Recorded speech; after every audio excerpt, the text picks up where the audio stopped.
In today's video, I want to talk about games that are going to hurt my wallet. Let's get right into the video. Hey everyone, welcome back to the channel. My name's Clayton, and in this video, I'm going to be talking about games that I plan on backing versus games that I want to back but I necessarily don't have the budget for. But there are tons of great games that are dropping and I just can't back all of them, so let's talk about it. First things first, let's talk about Dragon Eclipse. Now this game, at the time of this recording, has dropped over on GameFound. This is Awakened Realms version of Pokemon. It is a very narrative storytelling game that has, I believe, 12 chapters, and at the beginning of the story, you get to choose a companion that you want to take through on your journey. You can choose between a fire or a water type creature. Throughout the story, you're going to be making different choices, so this is more of a choose your adventure style campaign that you're going to be playing through. And eventually you encounter different creatures that you can tame if you meet the requirements to do so and add them to your party. You're also going to be exploring different towns which require different skill checks in order to explore more of the town or to learn more about the world and encounter different things. And the main element in this game is going to be the combat, where you get to face off against creatures to defeat them, tame them. All of it just sounds super fantastic. Looks like it's going to be a fantastic game by Awakened Realms. I know a lot of people are super hyped about this one, myself included. The game looks absolutely incredible, down to the last detail on those miniatures. Honestly, I feel like this is a game that's worth picking up. If it sounds interesting to you, myself, I'm probably definitely backing this one on day one. Now, not only has that game launched, but also Final Girl Series 3 by Van Ryder Games is over on Kickstarter right now. Now, this is one of the best solo games, in my opinion, out there, especially if you love the horror classic theme to this game. Each series always adds new ways to play the game, new Final Girls, and new villains, and Series 3 is no different. Final Girl is a game where you have to make decisions based on how much time and resources you have in order to save victims and defeat the villain. Now, there's tons of Final Girl fans out there. This game is going to do amazing on crowdfunding.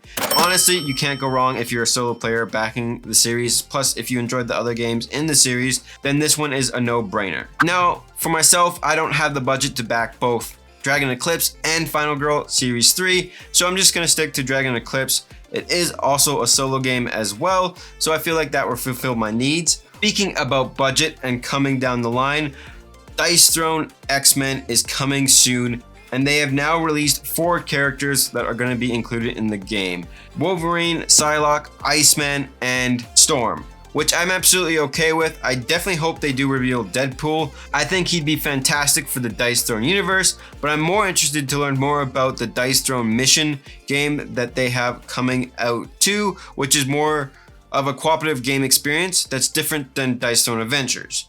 Now, when it comes with these new characters, there's going to be some sweet abilities. I know for a fact some of these new characters are going to have 6 dice instead of 5. Not too sure how they're going to play yet, but these abilities all sound amazing. Now, I have heard people complain about the artwork when it comes to Iceman. I don't think Dice Throne is going to change the artwork this late in the game, because generally they are pretty good when it comes to their timelines and when it comes to delivering the game on time. So to change that artwork means the production will probably slow down. So I don't think that's going to change.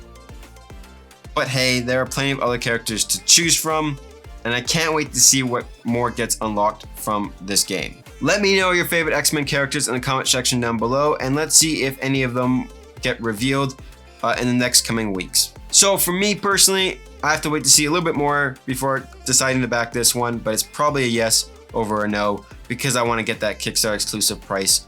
Otherwise, I have to wait to retail, and it can be a little bit more expensive when it first comes out. Now, moving away from Marvel, another game that probably is going to cost me a buttload of money and definitely is going to hurt my wallet is Cmon's newest Kickstarter that they just announced over the weekend, their own DC version of Marvel Zombies, DCeased. This is going to be a DC version of Marvel Zombies, probably where you get to play as the heroes and zombies. This is DC's version of the antivirus equation affecting people, turning them into zombies. Marvel Zombies is one of my favorite games of all time, and I'm also a big DC fan, so this version of the game I'm definitely going to be backing. I just don't know how much. Super looking forward to this one. I do believe it is compatible with Marvel Zombies, so if you get this game, you can definitely play as DC versus Marvel, and if you have the Sinister Six expansion, I do believe you can do Heroes versus Zombies, which just absolutely sounds crazy and nuts. This game is definitely going to make a buttload of money on Kickstarter for sure. Can't wait for it. I'll definitely cover it on the channel. Let me know if you guys are looking forward to this one just as much as I am, or if you plan on skipping it. Let me know in the comment section down below. Now, if you've been following the channel, that you know I'm a big fan of The Witcher Old World, and Go On Board has now announced another Witcher project that's coming to GameFound next month, and that is Witcher Path of Destiny. This is going to be a competitive game where you are playing as a certain witching character, trying to complete your story by gathering cards and building your own tableau. Honestly, the gameplay and what I've seen from the game seems very light. I don't think this is going to be a high price point. It really is going to come down to that shipping price and the total amount for this game if I decide to back it. My main interest in this game is to get those miniatures so I could possibly add them to the Witcher Overworld and make my own playable characters for the game, so I can add Geralt and Yennefer to it. I think that'd be fantastic. Plus, I can have a game on the side if I don't feel like playing Witcher Old World. So as long as shipping's not too high, then I'm probably definitely backing this one. Now, another upcoming game that I'm super excited for that I have to figure out how I'm going to back it is going to be Nemesis Retaliation. This is going to be more of a combat focused game versus the other Nemesis games where you are trying to more run away from the aliens. This version of the game, you're taking the fight to them. The tiles are going to be bigger and the miniatures are going to be smaller to help reduce the cost, which I think is fantastic. I hope the game's not overly all expensive. And this one will be coming out next year, early next year, I do believe, not this year. So I do have time to save up for that game, but you never know, there could be some still amazing games that drop before the end of the year.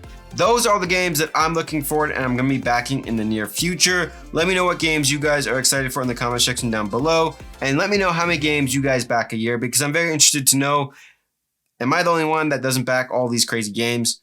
Or do you guys stick to a budget as well? I'll catch you guys in the next video. Take care. Bye.